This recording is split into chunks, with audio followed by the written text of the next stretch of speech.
Salut tout le monde, bienvenue à vous sur la chaîne YouTube Guafam. J'espère que vous allez bien. Aujourd'hui, on va faire une vidéo sur les 3 iguanes qui font partie de mon élevage. Vous avez Léon, Maya et vous avez Opal. Donc, on va faire dans l'ordre ou pas, je sais pas. Je t'emmène. On va aller dans la pièce principale. On va aller bien à la pièce d'élevage. Je vais te mettre sur le trépied et je vais te montrer. Elle est juste là. Hop. Je vais te mettre la caméra sur le trépied et je vais je vais récupérer la Maya tout simplement. Je vais te le montrer pendant que je fais cette petite manutention là, j'allais la récupérer. Je t'invite à t'abonner et à liker déjà la vidéo pour me soutenir. Allez, c'est parti!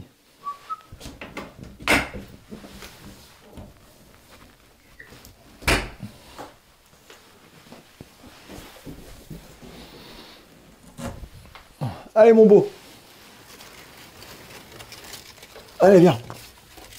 Oh, il fait chaud, là. Oh là là. Oh. Ah, voilà. Regardez-moi ça un peu, cette dinguerie monumentale qui pète la rétine.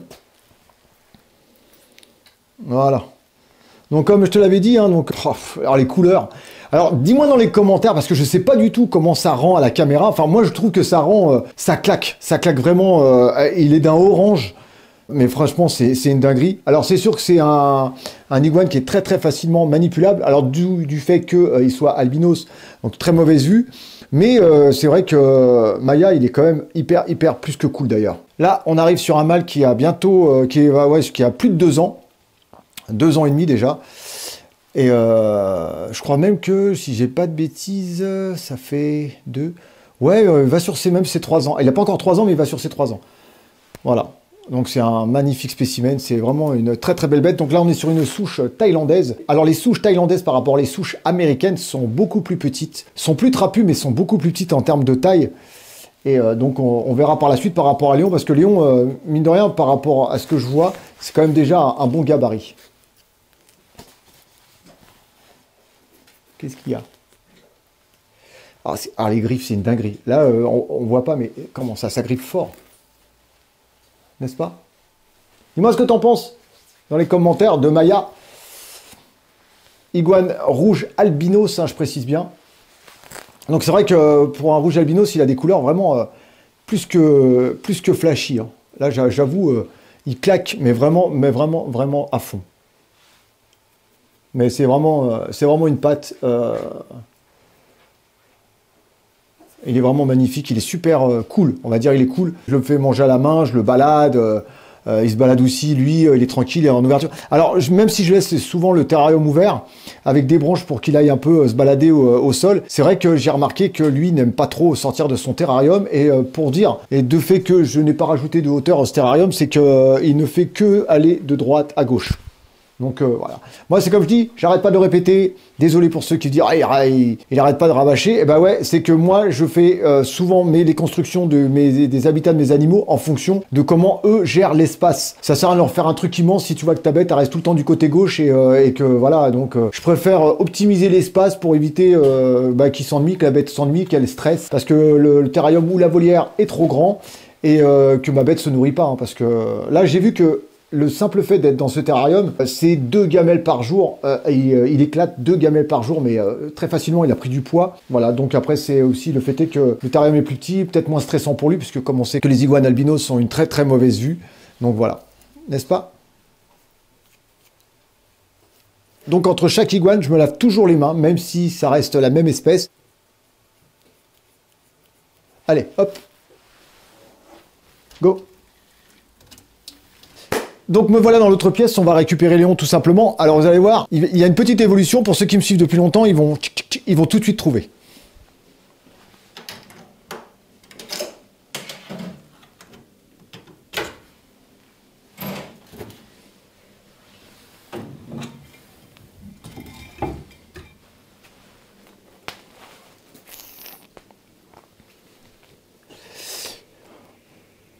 Voilà Léon, donc il n'est pas content, on n'est pas en pleine période en plus de rut, donc on va faire très très attention avec lui. Il est en pleine mue, donc c'est vrai que les couleurs sont un peu plus ternes que d'habitude, mais voilà. Là ils vont se dire, oh, il y a un truc bizarre. Ouais, alors je fais toujours attention, mais c'est vrai que j'ai tendance à le manipuler de moins en moins avec des gants, à la preuve.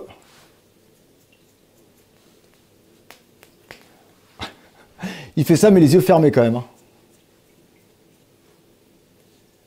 Oh oui. Regardez-moi ça un peu là. Regardez-moi ça un peu. La beauté de la bête. Il faudrait que je le pèse un jour pour voir les kilos, son poids, parce que il est tout simplement magnifique, c'est une dinguerie. C'est mon premier iguane. Je me rappelle même plus, je ne vais pas vous dire de bêtises parce que je voulais vous donner la date. Et j'ai pas regardé parce que les documents sont rangés, classés, mais je me rappelle plus la date d'arrivée de cette beauté. Donc lui est un iguane bleu émeraude. Là, on est sur une souche américaine. Donc on voit au niveau gabarit, on est un peu plus grand, donc on est sur un spécimen qui a normalement, techniquement, enfin si je ne me dis pas de bêtises, qui a un peu plus de 5 ans, donc il n'a pas encore la taille vraiment adulte, il a encore quelques centimètres à prendre. Bon, ça faut savoir aussi que les iguanes bleus sont pas des formes très grandes, voilà, par rapport aux iguanes verts, aux iguanes rouges. Alors, je parle toujours souche américaine. Et c'est vrai qu'ils ont tendance à être un petit peu plus petits. Qu'est-ce que t'es beau. Je vous ferai des photos parce que si on voit là, je sais pas si on voit au niveau de la ventrale là, je vais faire quand même attention à mes doigts. Petit coup de speed et puis qui me m'arrache pas un morceau de peau. Mais c'est vrai que... oh, ça y est, t'en as marre. Non? Regardez. Oh là là. Mais c'est vrai que il a un bleu de fou. Ça se voit sa ventrale. Bon, il est posé sur mon bras, donc on va pas trop... j'en profite. Il est calme. Voilà. Il est calme, il est bien gonflé. Il est bien monté quand même sur son dos. Là, on est sur un spécimen qui fait plus de 2 kilos quand même. Hein, donc on commence à être... dans un bon gabarit. Moi, ça me dérangerait pas qu'il reste à cette taille. On est bien. Là, on est sur un beau spécimen. Bah, dis-moi dans les commentaires ce que tu en penses de Monsieur Léon, le caractériel. Allez, on va le reposer, puis on va prendre la minuscule opale. Maintenant qu'on a reposé Léon, on va récupérer opale. Alors là, il n'y a pas besoin de gants, il n'y a pas besoin de prendre de précautions, entre guillemets, puisque elle est quand même minuscule. Là, on est sur un spécimen, si je ne m'abuse, qui fait autour de 46-47 grammes. Donc quand je l'ai eu, elle faisait 27 grammes, donc elle a pris 20 grammes. Ce qui est plus que correct au niveau de la croissance. Alors, voilà la petite opale. Donc là, on est sur une femelle iguane snow. Qu'est-ce que c'est qu'un iguane snow? C'est un mélange d'accentique et d'albinos. Alors par contre, je ne me rappelle plus si c'est rouge albinos ou albinos. Ah, j'ai un doute. Ah, dis-moi dans les commentaires, j'ai un énorme doute pendant que je tourne la vidéo. Dis-moi dans les commentaires si c'est accentique albinos ou accentique rouge albinos. J'ai un énorme doute, donc si tu peux m'aiguiller. J'ai un trou de mémoire pendant la vidéo, ça c'est génial. J'avais prévu, je me suis dit je vais savoir, et là, j'ai un bug. Ah, je bug. Alors j'ai juste mis mes lunettes parce que j'ai envie de te la montrer en gros plan. Ah, donc pour ceux qui se rappellent, quand elle arrive à la maison, le gabarit. Alors ça mange bien à la maison. Bon, pour ceux qui la suivent, elle est toujours en période de gavage. Donc au lieu d'être à 3 gavages par jour, là on est descendu à 1, plus elle se nourrit d'elle-même. Donc c'est quand même un énorme plus. Oh là là là là là. Alors c'est vrai que je ne rajoute pas de lumière comme spot ou autre pour éviter de surjouer sur la couleur de mes bêtes. J'ai pas envie de montrer de faux animaux entre guillemets, de montrer de fausses couleurs. Là on a la couleur à peu près qu'elle a. Donc ce qui m'arrange moi, c'est qu'elle a encore des petites remontées de orange. Et comme elle est encore jeune et que sa peau elle est pas encore très épaisse, on a tout le ventral, enfin c'est qui est avec des reflets bleutés et c'est une dinguerie. Elle est quand même en meilleure forme qu'il y a quelques semaines quand je vous l'ai montré. Donc après son hospitalisation, elle va beaucoup mieux. Donc on va voir après la taille. Donc là on est sur une souche pareil thaïlandaise. Donc souvent on entend que tout ce qui est albinos ça a tendance à être atteint de nanisme. Beaucoup de spécimens sont atteints de nanisme. Et c'est vrai que la plupart aujourd'hui des imports viennent d'Asie. Avant de détenir un iguane, il faut faire une déclaration préalable de détention donc à la préfecture. Donc une fois que vous avez ce document, vous pouvez aller soit acheter ou soit à réclamer entre guillemets votre bête si vous l'avez déjà commandé. Il faut fournir impérativement, parce que c'est de la loi, le formulaire d'acceptation qui vous est envoyé par la préfecture pour montrer à l'éleveur que ça va protéger l'éleveur de votre achat. Donc c'est quand même important. Donc moi j'ai fait un tuto là-dessus, je te le mettrai dans la vidéo. Je te mettrai un petit lien, tu auras juste à cliquer. Donc je t'ai montré un petit tuto comment remplir la déclaration. Donc ça c'est Opale, la dernière petite de la maison. Vous verrez l'évolution.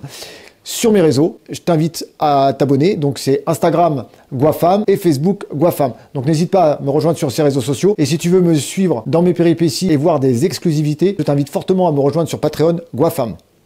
De toute façon, comme d'habitude, tous les liens sont dans la description de la vidéo. Ah, donc n'hésite pas. Allez, on fait le clap de fin? Donc sur ce, n'hésite pas à me mettre un petit commentaire pour me dire ce que t'aimes dans mon élevage. Est-ce que mes reptiles te plaisent? Est-ce que mes iguanes te plaisent? Les 3 spécimens que j'ai te plaisent? Et surtout, bah écoute, abonne-toi, partage, la petite cloche. Et je te dis à bientôt pour de prochaines aventures. Sur ce, prends soin de toi, prends soin de tes bêtes et prends soin de tes proches.